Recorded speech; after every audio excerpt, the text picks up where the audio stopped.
beautiful, isn't it? And so popular among young professionals like yourself. Of course, I live here, so I can't claim to be impartial. But I also represent clients from other towns. Suburb Hills, Upper Outskirts, Bedroom Springs, Brawlville. We heard Bedroom Springs is very nice. Iffy. I mean, it's nice, but it's not suburb. It doesn't have what we have. Okay.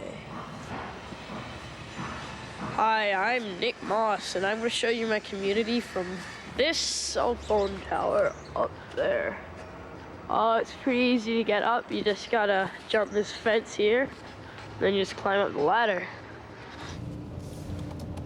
When we bought out here, we were really excited about the idea, but as you can see, we've been here for over a year and it's still really under construction. So it'll take a while for it to feel like the community that we would like it to be, that we sort of bought into. And yeah, this is my neighborhood from up here. Evergreen. I live just over in there-ish. It's one of those houses in there. Every time I come up here, it seems to have changed a whole lot. My new school is getting built right over there, but by the time it's finished, I'll be out of high school, so. Looking for a place you'd want to call your own. Looking for a place that's always growing, not overgrown. Searching for the finest schools, playgrounds and pools, sensible zoning with rational rules. Thanks, Oliver. Let's deal with the music number later. You're the agent. You're trying to sell the place. we picked this one specifically because it didn't have a cell phone tower. Like we're looking at a bunch of communities, and most of them had a cell phone tower, but then now here we are at the gate of the community, and there's a cell phone tower. And I don't know if it's psychosomatic or what, but every time I drive by the thing, my teeth start to tingle. I know it sounds crazy, but I can feel it now even. Our power center, the shopping place we always go to, it's way down there. Oh, I guess you can't really see it. Oh, there's this gas station over here where my friend Randy, he was hit by a car. This big SUV. He wasn't killed or anything, but he fractured his pelvis. It's a pretty major injury. But it'll be a community soon. It'll be what we want it to be really soon. It's not a very good idea to stay up here too long. It is a cell tower, and I don't want to get a brain tumor. So, I'm gonna get down now. Okay.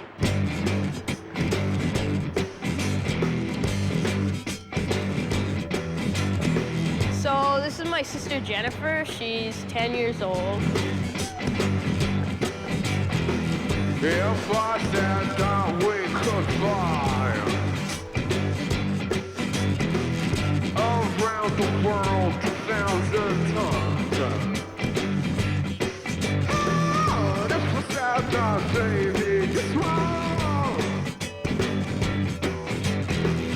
I take me by surprise. If I had changed my mind, would I be here?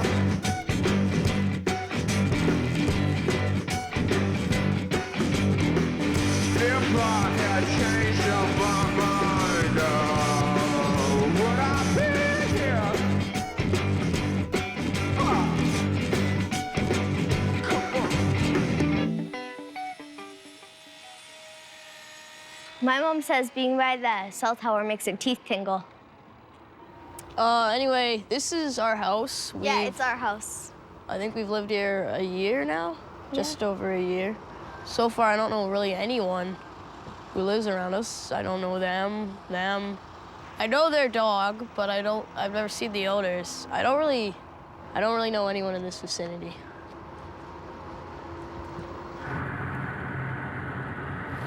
My name's Evan Moss. I'm Anne's husband.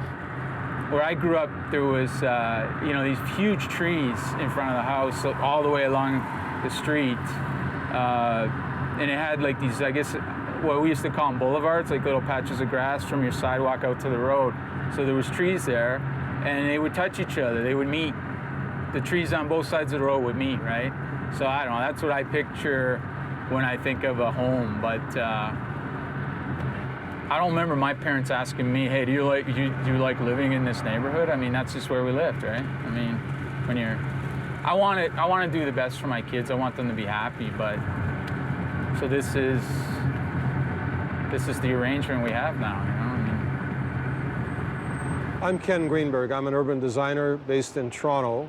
I'm standing here in a beautiful little main street in an older town that grew up before it was a suburb. It has just about the right proportion of street devoted to cars, sidewalks for walking. It has a mix of stores, smaller ones, larger ones, people living over the stores. All the things that we would like to have in a congenial, small town environment, which the suburbs aspire to. It's turned out to be one of the hardest things to recreate in a new setting.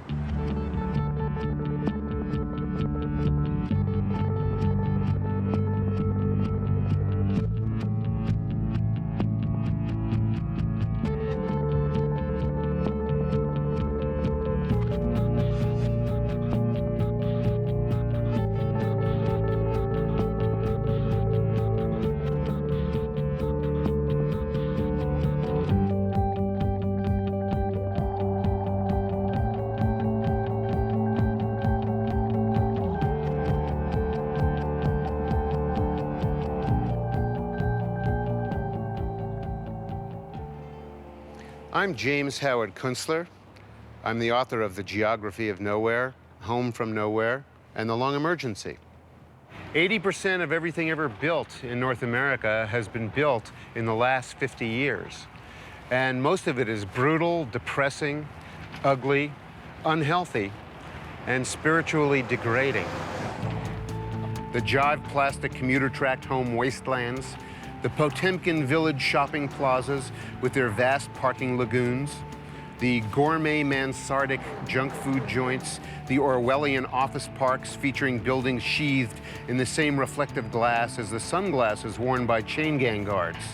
The whole agoraphobia-inducing, toxic, brutal spectacle that politicians like to call growth. Well, this is Copperfield.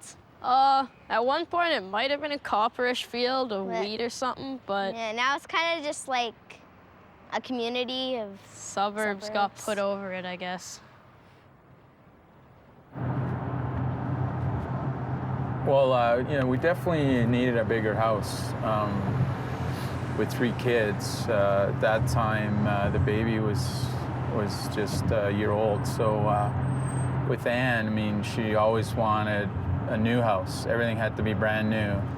So there's only so many communities where you can get that, and usually they're pretty far out. I mean, ones where we can afford to buy the house. I mean, I suppose you could fix up an older house in the city, but it would cost a bloody fortune, right? So those are the options we had. So we end up in Evergreen. Humans have always found meaning by living together with each other. And in fact, if you go back millennia, many political theorists from Aristotle on think that community is what defines us as who we are. And without community, we're less than ourselves. We're either beasts or gods, he says. Well, since most of us are not gods, we probably end up being beasts if we don't have other people around. Cities grow up as, over the course of centuries, a grand migration of people towards the kinds of diversity, excitement, and opportunity that close proximity of other humans offers them. The fascinating thing about the development of the suburbs as an ex-urban or anti-urban form of building is that it is the reverse movement under the conditions of the urban. That is, people have come together seeking each other, and now they're fleeing from each other into isolation. This is Cranston. Yeah, this is Cranston. It was named after the farmer who used to have this land, and then they got his land and they've built this community on it. Cranston. The paradox of the suburbs is that we go there seeking something, a kind of idol, which is impossible to achieve, and then find ourselves stranded there in these awful environments. I think the most unhelpful idea is the thought that people who move to the suburbs are somehow brainwashed, or that they've made a mistake, or that they're the victims of advertising or something like that, that there's an error. And after they've lived there for a couple of years, that they're suddenly going to realize, oh my God, I made this huge mistake. People themselves who live in suburbia know backwards and forwards the critique of suburbia, yet they still live in the suburbs. The fact is that people live in suburbs because they have incentives to do so, and there are things that they want about the suburbs. And as long as suburbs continue to offer those attractive characteristics, like a very large home with a backyard, with a reasonable cost of property, and reasonable access to city and countryside, as long as those things are available, people are going to keep buying them. So this is my house. Welcome to my home. This is the foyer, and these are the stairs, obviously. That's where most people put their laundry rooms and stuff, but I wanted the laundry downstairs. I don't like doing laundry on the floor where everybody lives, so we made a little office there. And that's the basement, and here is the high love main living space, and here's Emma.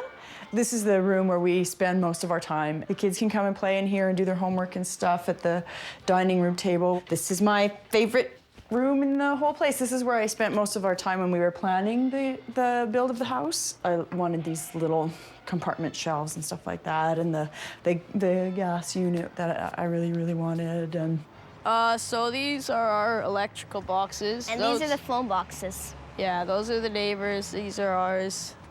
But they're actually for the whole block. Yeah. We get a special discount, I think, for having these on our lawn. But they're not dangerous anyway. Like, I used to dance on top of them. Despite the colorful danger sides.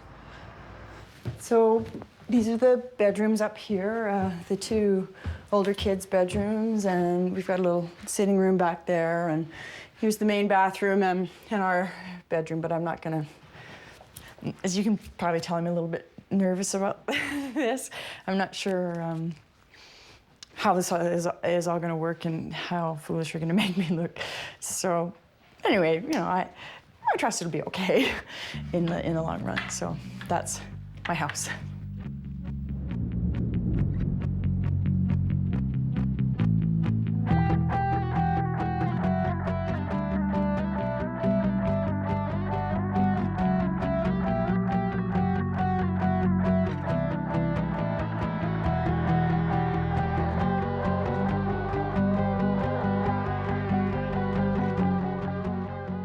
This is the postcard image of the suburban residential street. This is what everybody wants. These are individual houses that were built over time. This place grew organically. You can really walk to the shopping street where we were just a few minutes ago. You can walk to the train station. There's a school nearby. There are playgrounds, tennis courts. This is a real environment. And all of those pieces, not just the image of those pieces, are what you need to make a neighborhood. We've just come out of that beautiful environment, and we're standing here at the fault line. Just behind me is where, after World War II and the post-war decades, industrial strength suburbia opened up. The roads became wider. Everything was about the car. There were new standards for development, new zoning, huge development companies financed in a completely different way. We're just a block or two away from that older, small-town, original suburbia that everyone wanted so much. And in this world, which is being created, applying all these new techniques and standards, something different has emerged, which barely resembles that earlier world. Hi, I'm Peggy Scott. I'm Chaparral's #1 realtor. As you can see, I live in a community that has everything for everybody. It's probably one of the best communities that you can possibly want to live in. It has everything that a young family, middle-aged couple, or seniors could possibly need. The neighborhood itself is only within 2 minutes to a large power center. So whether you go by bus or by car, within a couple of minutes you're at one of the major shopping areas. A lot of people don't even know this exists over here. All of a sudden to come down 130th and go, whoa, didn't even know this was out here. So I think that's what takes a lot of people.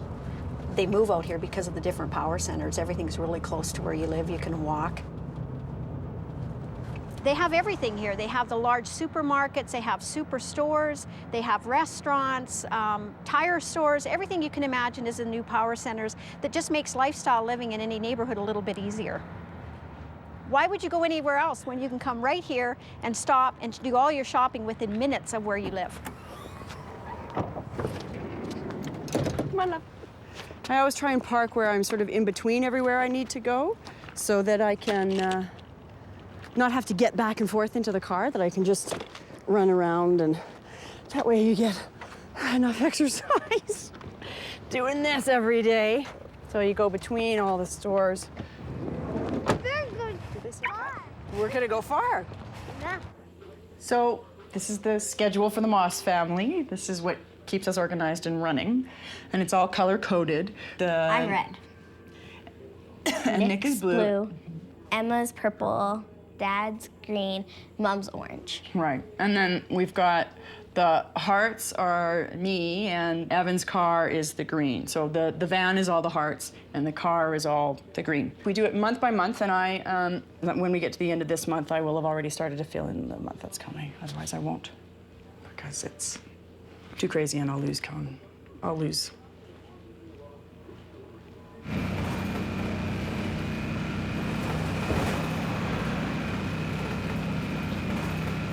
So this is my school. It's a 20-minute bus ride here. If you wanted to take your bike from my house, you kind of have to find a more direct route. And, well, to be honest, I haven't even tried yet. Yeah, I'm new here, so all the kids, I don't know too many people yet. I haven't made too many friends, but I'm sure that will happen. You know how it is.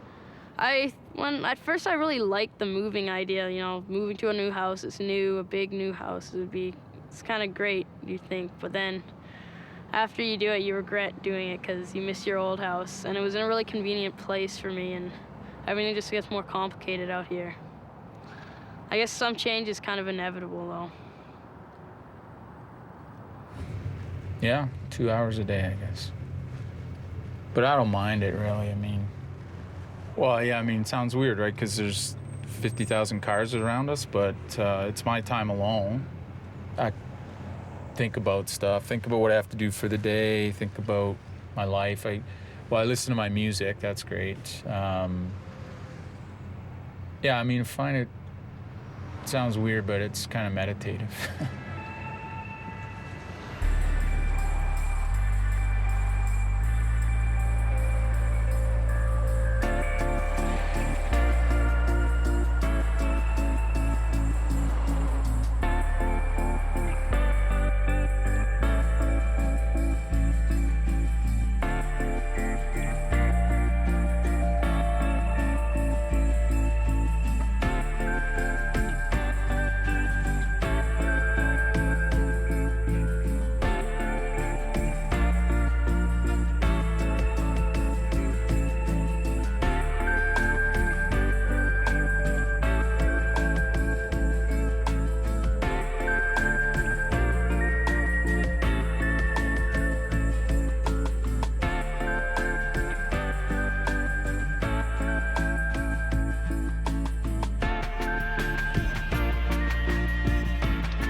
Suburbia is essentially a kind of a monofunctional environment where people sleep and then they have to travel to work. You can literally get into your SUV in your garage, travel all the way through the city in these new highways that join suburban communities with a center where people work, enter the garage of the office tower where you work, come up a mechanical elevator and enter into your own office cubicle without ever coming face to face with one other individual.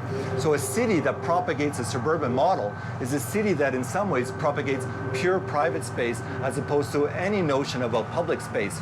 And when you have a city that is, again, the suburban city, and you only advocate private space, you get to the point where people cannot tolerate one another because we don't understand each other's views. We no longer have a perspective on what other people think. We only have an investment in the way we think.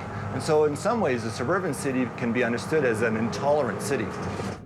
What is it doing to the very idea of citizenship when we don't share public spaces with each other and we spend no time whatsoever in any kind of communion with our fellow citizens? And this isn't just about the car. I mean, the car is a handy bashing point, but it's not about the car. It's about the way we have chosen to live.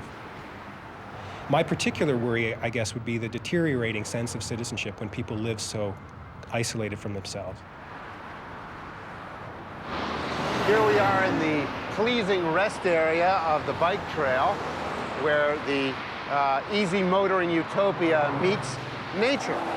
Some clown in an office somewhere thought that this would be a good idea, and that's why it's here, not because anybody really tested whether or not people would feel good here. And in fact, it's really an amazingly brutal environment. Where did we get the idea that chain link was a pleasing ornamental material? It's really suitable for dog runs and scrap yards and prisons.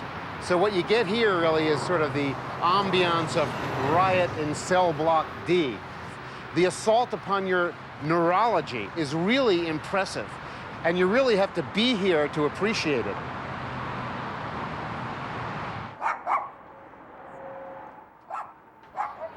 I think I'm making the best of the situation. Like, you know, it's a nice neighborhood. I mean, you know, the house is great. It's bigger. It's what we needed, so. The trees will grow. I mean, they'll. Yeah, I know, like landscaping, you know, it'd be, yeah, I mean, it's not like I'm sitting around the house feeling sorry for myself all the time. I mean, well, we're doing the play, right? Ken's in the play, I don't know if you know that, but. It's called Suburb the Musical. So we're doing that, right? That's keeping us busy, right? Keeping us out of trouble. Oh, yeah. So, more or less. Master, teach me your culture. Give me a start of your magical culture. Slice me, dice me, trim me, give me lots of the time. Holy crap. That's where I was going. But I think we've only done like 3 shows, right? And most of these